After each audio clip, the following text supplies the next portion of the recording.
दोस्तों, संविधान ज्ञान चर्चा के आज के इस अंक में आप सभी का स्वागत है। आप सभी को हमारी ओर से नमस्कार, आदाब, सत श्री अकाल, जय हिंद, जय भारत, जय भीम, नमो बुद्धाय, जय विज्ञान, जय संविधान।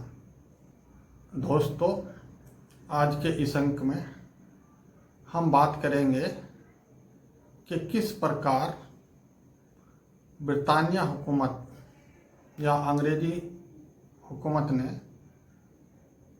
अपनी राजधानी कलकत्ता से दिल्ली स्थानांतरित की और कब की। दोस्तों, दिल्ली से पहले अंग्रेजी शासन में राजधानी कलकत्ता थी। उसको अपनी आर्थिक एवं राजनीतिक राजधानी के रूप में रखा था। आधिकारिक तौर पर 13 फरवरी सन 1931 को दिल्ली को अपनी राजधानी घोषित किया था, परंतु इसकी नींव 12 दिसंबर सन 1911 को जॉर्ज पंचम ने अपने दिल्ली अधिवेशन में रखी थी। या कहिए कि इसकी घोषणा जॉर्ज पंचम ने 12 दिसंबर सन 1911 को की थी और 15 दिसंबर सन 1911 को एक आधारशिला भी रखी थी, जिससे कि नई दिल्ली को राजधानी के रूप में बनाया जा सके। दिल्ली के निर्माण के लिए उस समय के British architect sir Herbert baker तथा सर एडविन लुटियंस ने इस सारी योजना पर कार्य किया था और जो रायसीना हिल पे आज हम राष्ट्रपति भवन देख रहे हैं, वो राष्ट्रपति भवन के दोनों ओर साउथ ब्लॉक, नॉर्थ ब्लॉक, इंडिया गेट, राजपथ, ये सभी का जो आर्किटेक्ट है या डिज़ाइन है वो इन्हीं दोनों आर्किटेक्ट ने किया था। सर हर्बर्ट बेकर तथा सर एडविन लुटियंस ने नया शहर बसाने की योजना बनाई थी।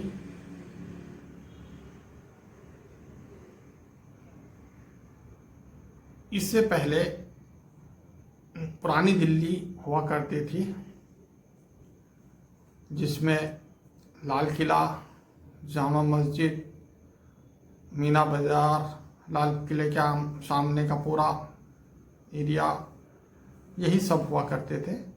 परंतु जब राजधानी बनाने की बात आई, तब इसको नए सिरे से निर्माण करने की योजना सर हर्बर्ट बेकर तथा सर एडविन लुटियंस ने इसकी पूरी रूपरेखा तैयार की और उसी के तहत आगे कार्य किया।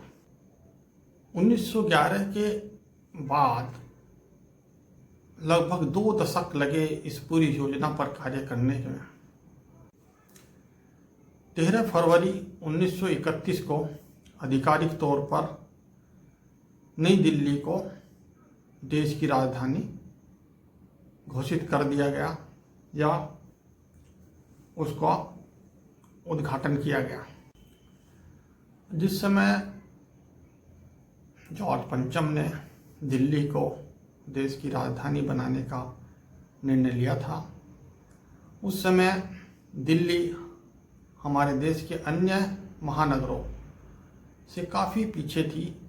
कलकत्ता, मद्रास, मुंबई, यहाँ तक कि हैदराबाद और लखनऊ से भी पिछड़ी या कह लीजिए कम विकसित थी दिल्ली, उस समय जॉर्ज पंचम ने दिल्ली को राजधानी बनाने का निर्णय लिया। उस समय पर मद्रास, कलकत्ता एवं बम्बई आर्थिक एवं राजनीतिक रूप से ज़्यादा समृद्ध थी दिल्ली से ये सब जगह। यहाँ तक कि हैदराबाद और लखनऊ भी दिल्ली से अच्छे शहरों में गिना जाता था। आपको हम बता दें कि दिल्ली 7 शहरों के नाम से जानी जाती थी, जिसमें मुख्य रूप से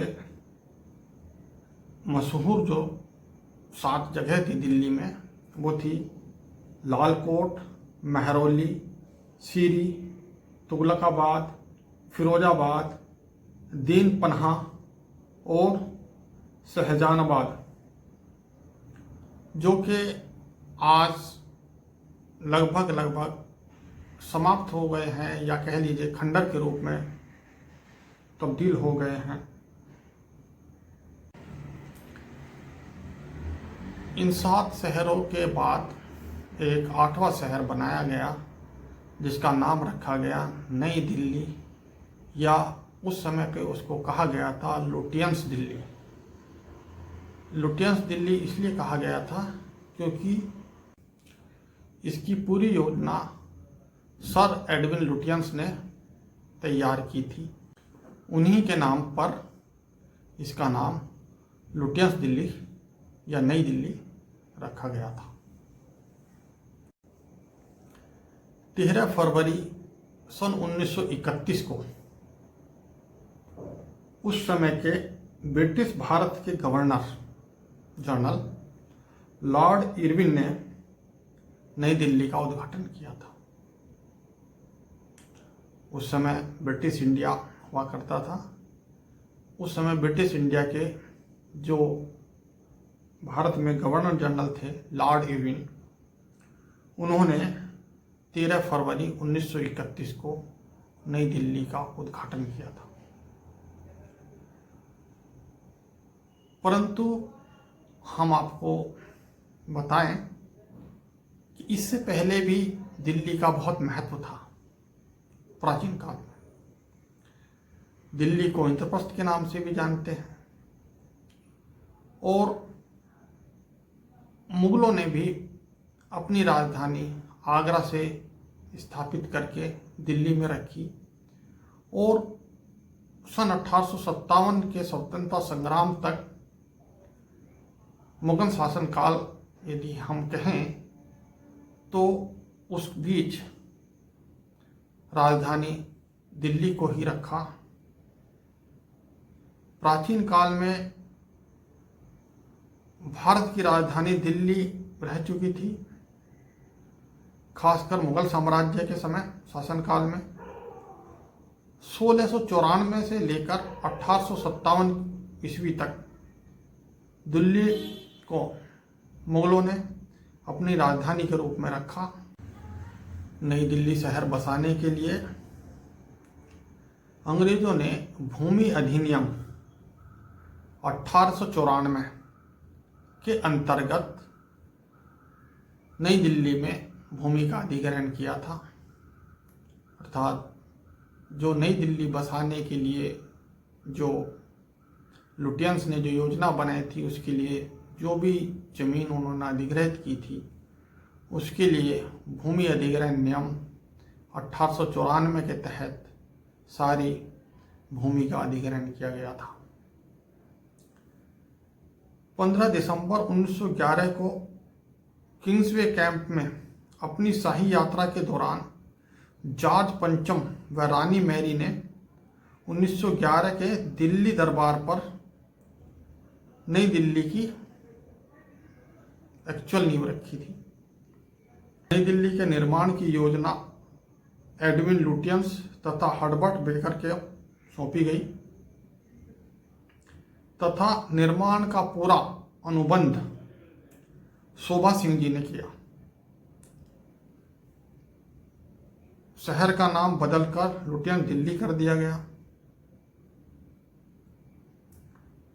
इस नई दिल्ली में उस समय पे जो मेन हम कह सकते हैं जो निर्माण हुए वो थे इंडिया गेट, राष्ट्रपति भवन या उस समय कह सकते हैं रॉय शायर हाउस उसको बोलते थे, संसद भवन, सचिवालय भवन, सरकारी मंत्रालय, राजपथ, नई दिल्ली रेलवे स्टेशन, कनॉट प्लेस, इन सभी का निर्माण उसी दौरान हुआ। कनॉट प्लेस का निर्माण 1929 से आरंभ होकर 1933 तक कंप्लीट कर लिया गया और इसका नाम कनॉट के प्रथम राजकुमार प्रिंस आर्थर के नाम पर रखा गया था। कनॉट प्लेस का जो डिजाइन है उसको लोक निर्माण विभाग PWD के मुख्य वास्तुकार रॉबर्ट टार रसेल द्वारा किया गया था। जब अंग्रेजों ने अपनी राजधानी दिल्ली को बना लिया, उसके बाद अंग्रेजों ने मद्रास प्रेसिडेंसी, बंगाल प्रेसिडेंसी सहित सभी जो भी उनके दूर दूर अधिकारी थे उनको बुलाकर दिल्ली में स्थापित किया और उनके मुख्य कार्यालय दिल्ली में बनाए। 1947 में भारत को स्वतंत्रता मिलने के बाद इसका प्रशासन भारत सरकार द्वारा नियुक्त मुख्य आयुक्त द्वारा किया गया। उसके बाद 1966 में दिल्ली को केंद्र शासित प्रदेश घोषित किया गया। 1966 में दिल्ली को केंद्र शासित प्रदेश घोषित किया गया तथा मुख्य आयुक्त को उपराज्यपाल में बदल दिया गया। उसके बाद संविधान संशोधन 69वां 69वां संविधान संशोधन 1991 के अंतर्गत दिल्ली को केंद्र शासित प्रदेश को औपचारिक रूप से दिल्ली राष्ट्रीय राजधानी क्षेत्र के रूप में बदल दिया गया। दिल्ली प्रदेश में चुनी हुई सरकार को कानून और व्यवस्था के अतिरिक्त व्यापक अधिकार हैं। कानून और व्यवस्था केंद्र सरकार के अधीन है अभी भी और दिल्ली के मुख्यमंत्री को केवल 2 चीज़ों के लिए अधिकार नहीं है, एक कानून और एक व्यवस्था। ये दोनों केंद्र ने अपने हाथ में रखी हैं। दोस्तों, आज के इस अंक को हम यहीं विराम करते हैं। आप सभी ने हमें बहुत धैर्यपूर्वक सुना, इसके लिए आप सभी का बहुत बहुत धन्यवाद। आप सभी को हमारी ओर से नमस्कार, आदाब, सत श्री अकाल, जय हिंद, जय भारत, जय भीम, नमो बुद्धाय, जय विज्ञान, जय संविधान।